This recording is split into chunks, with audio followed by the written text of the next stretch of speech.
No one loses weight overnight. Regardless of what ads and influencers might lead you to believe, there's no easy button way to lose a ton of poundage without hard work, dedication, and adopting healthy habits. One star who was able to stick to his guns and keep his weight loss goal commitments is King of Queens actor Kevin James. Keep watching to learn all about James's inspiring transition from being out of shape and overweight to being a lean, mean fighting machine who managed to lose a staggering 80 pounds in a matter of months. From football player to hit sitcom lead, Kevin James has had a rather remarkable career.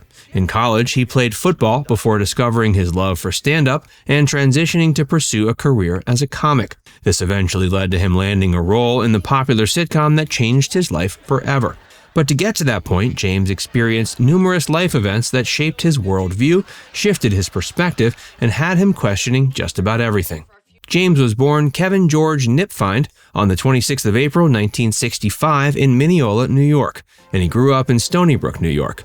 His mother was an office worker, and his father owned an insurance agency. James's older brother was comedian and actor Gary Valentine. He also has a sister named Leslie.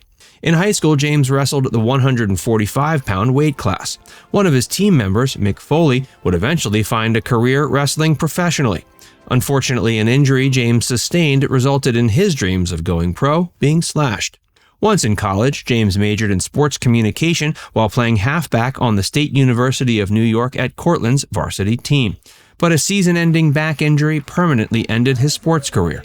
As a child, Kevin was known for being the class clown, and as he grew up, he never lost his knack for making people laugh.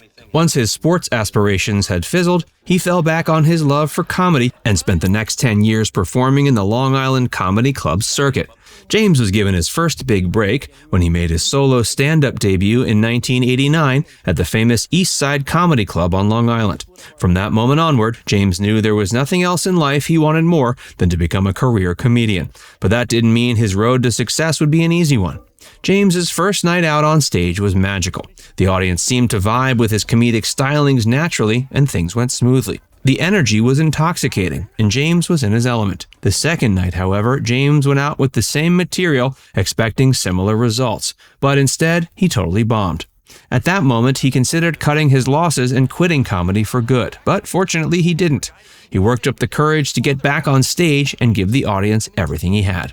After getting back into the groove of things, James's career was once again back on the rise. He first appeared on television in 1991 on The New Candid Camera, showing off his improv skills and comedic timing by playing practical jokes on unsuspecting people. He soon found himself a frequent guest on late-night talk shows like The Tonight Show with Johnny Carson and The Late Show with David Letterman. He later moved to LA where he befriended Ray Romano. This friendship led to him guest starring on Ray's hit CBS sitcom Everybody Loves Raymond. Romano loved James and thought he showed a lot of potential for television, so he got to work writing a script for a series in which James would be the lead.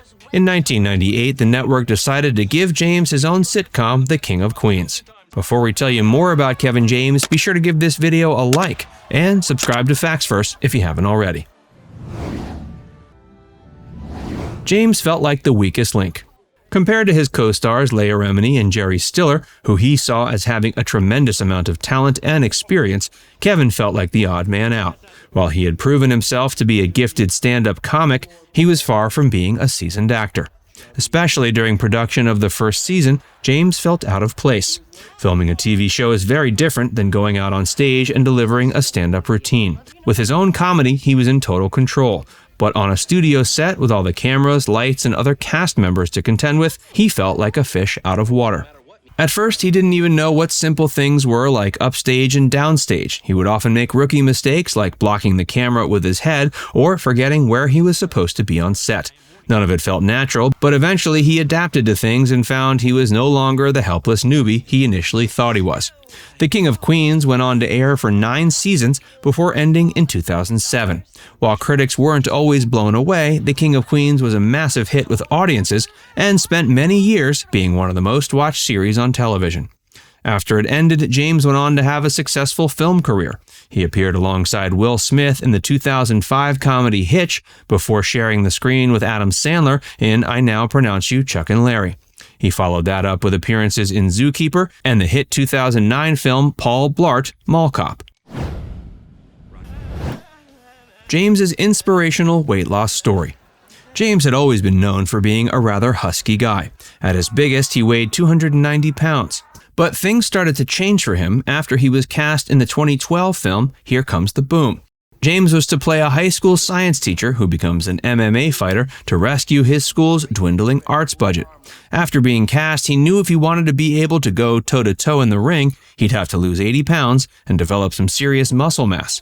To prepare, he solicited the help of MMA trainer Ryan Parsons. When asking the seasoned mixed martial arts master for help, James asked him to treat him just as he would as if he was going to be a real fighter.